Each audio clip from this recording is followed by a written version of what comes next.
5 أطعمة طبيعية منزلية تخلصك من السعال في فصل الشتاء. يترافق فصل الشتاء مع نوبات من السعال ونزلات البرد تحدث نتيجة لتغير الطقس والبرودة، الأمر الذي يسبب الضيق والحرج لكثير من الناس ويمنعهم عن تأدية أعمالهم. ويفضل كثير من الناس علاج هذه الأمراض علاجا منزليا دون اللجوء لأي أدوية. في هذا الفيديو نسلط الضوء على 5 أطعمة منزلية تساعدك على علاج السعال منزليا. أولا، العسل.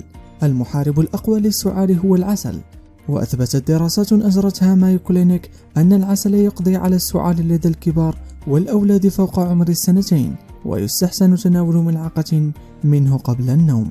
ثانيا، الزنجبيل، ويعتبر من الأعشاب المعالجة للجهاز الهضمي والتنفسي، ويعمل الزنجبيل على التخلص من السعال وعلى الشعور المزعج في البلعوم، ويمكن شربه، كما يمكن أخذ قطعة صغيرة من الزنجبيل الطازج وعلكها. ثالثا، شاي الأعشاب الساخن. الشراب الساخن يساعد في تسهيل التنفس والتخفيف من السعال، حتى أن الماء الساخن مع الليمون وملعقة من العسل ستفيد كثيرا. رابعا، شوربة الدجاج.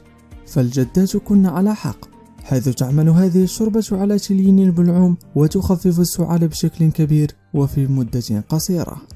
خامسا، زيت جوز الهند. أثبتت الدراسات أن زيت جوز الهند يساعد في تعزيز جهاز المناعة، كما يخلص المريض من السعال، فملعقة واحدة منه في كوب من الشاي يساعد كثيرا. نتمنى لكم السلامة والعافية، ودمتم في أمان الله. متابعينا الأعزاء، لا تنسوا الضغط على لايك والاشتراك بالقناة وتفعيل جرس التنبيهات ليصلكم كل جديد.